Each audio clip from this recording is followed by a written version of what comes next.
আসসালামু আলাইকুম।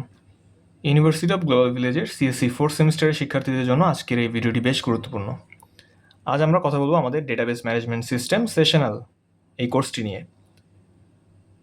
আমাদের সাথে কোর্স টিচার হিসেবে আছেন আমাদের সাহেব Bashar sir, lecturer department of CSC, এবং আমি আপনাদের ল্যাব ইনস্ট্রাক্টর মোহাম্মদ সাকিবুজ্জামান। থিওরি ক্লাসে আমরা থিওরি সম্পর্কে সব কিছুই জেনে আসবো, বাট এই ল্যাবে আমরা থিওরি না বরং প্র্যাকটিক্যালি শিখবো কীভাবে ডেটাবেস তৈরি করতে হয় এবং তা ম্যানেজ করতে হয়।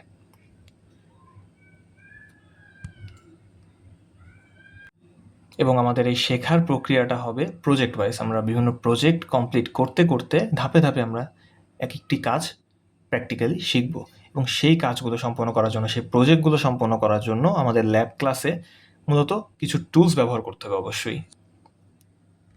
আসুন সেই টুলসগুলো সম্পর্কে একটু জেনে নিই। ডেটাবেস সার্ভারের জন্য আমাদের জ্যাম্প, যেখানে আমরা অ্যাপাচি এবং মাইএসকিউএল সার্ভিস রান করব। গ্রাফিক্যাল ইন্টারফেসের জন্য পিএইচপি মাই অ্যাডমিন, এবং কোডিংয়ের জন্য মাইএসকিউএল কমান্ড লাইন ক্লায়েন্ট, আর কোড লেখার জন্য ভিএস কোড বা নোটপ্যাড প্লাস প্লাস। তাহলে চলুন এখন আমরা প্রজেক্টের রোডম্যাপটা একটু দেখে ফেলি। পুরো সেমিস্টারে আমরা মোট 60টি প্রজেক্টের মাধ্যমে ডেটাবেসের একদম বেসিক থেকে অ্যাডভান্স লেভেল পর্যন্ত শিখব। চলুন সংক্ষেপে দেখে নিই প্রজেক্টগুলো কী কী। Project 1, library database schema. এখানে আমরা একদম শুরু থেকে একটা লাইব্রেরি ডেটাবেস ডিজাইন করব। পিএইচপি মাই অ্যাডমিন ডিডিএল বা ডেটা ডেফিনেশন ল্যাঙ্গুয়েজ ব্যবহার করে টেবিল তৈরি এবং প্রাইমারি কি ও ফরেন কি সেট করা শিখব। এখন আসি প্রজেক্ট 2তে, স্টুডেন্ট রেকর্ড কোয়েরি।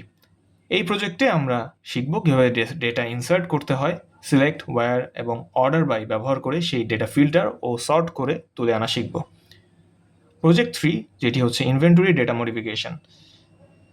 একটি ইনভেন্টরি বা দোকানের মালামালের হিসাব কীভাবে আপডেট বা ডিলিট করতে হয় তা শিখব আপডেট এবং ডিলিট কোয়েরির মাধ্যমে। এখন আসি প্রজেক্ট 4-এ, bank account data integrity. Banking সিস্টেমের সিকিউরিটি ও ডেটা নির্ভুলতা নিশ্চিত করতে আমরা নট নাল, ইউনিক, চেক এবং ডিফল্টের মতো গুরুত্বপূর্ণ কনস্ট্রেন্ট বা নিয়মকানুন অ্যাপ্লাই করা শিখব। তারপর প্রজেক্ট 5-এ আমরা সেলস রিপোর্ট অ্যান্ড অ্যানালাইসিস। এই প্রজেক্টে আমরা দোকানের সেলস অ্যানালাইসিস করব। কাউন্ট, সাম, অ্যাভারেজের মতো ফাংশন এবং গ্রুপ বাই হ্যাভিং ব্যবহার করে সেলস রিপোর্ট তৈরি করা শিখব। এবং লাস্টলি যে আমরা প্রজেক্টটা করব, প্রজেক্ট 6, হসপিটাল পেশেন্ট রিপোর্ট। এখানে আমরা শিখব কীভাবে মাল্টিপল টেবিল একসাথে জোড়া লাগাতে হয়, ইনার জয়েন্ট, লেফট জয়েন্ট এবং রাইট জয়েন্ট ব্যবহার করে হাসপাতাল ও পেশেন্ট অ্যাপয়েন্টমেন্টের রিপোর্ট তৈরি করব। তবে আরও একটি ইন্টারেস্টিং পার্ট, যেটি হচ্ছে আমাদের ফাইনাল প্রজেক্ট। প্রজেক্ট 6 কিন্তু আমাদের ফাইনাল প্রজেক্ট নয়। ফাইনালি আমরা আরও একটা প্রজেক্ট কমপ্লিট করব, তবে সেই ফাইনাল প্রজেক্টে আর কোনো ধরাবাঁধা নিয়ম নেই। আপনি নিজের পছন্দের যে কোনো একটা রিয়েল ওয়ার্ল্ড প্রবলেম বেছে নেবেন, যেমন ই কমার্স, রেস্টুরেন্ট বা হোটেল ম্যানেজমেন্ট। এরপর 1 থেকে 6 নম্বর প্রজেক্ট ব্যবহার করে বা প্রজেক্ট করে আমরা এই পর্যন্ত যা যা শিখেছি সব স্কিল কাজে লাগিয়ে একদম স্ক্র্যাচ থেকে একটি কমপ্লিট ডেটাবেস সিস্টেম ডিজাইন এবং ইমপ্লিমেন্ট করে দেখাবো। সো আপনারা বুঝতেই পারছেন কোর্সটি যেমন প্র্যাকটিক্যাল তেমনই ইন্টারেস্টিং হতে চলেছে। ল্যাবের প্রতিটা প্রজেক্ট ঠিকঠাক শেষ করতে পারলে ডেটাবেস ম্যানেজমেন্টে আপনার স্কিল নেক্সট লেভেলে চলে যাবে, অফকোর্স। সো আজকের মতো এতটুকুই।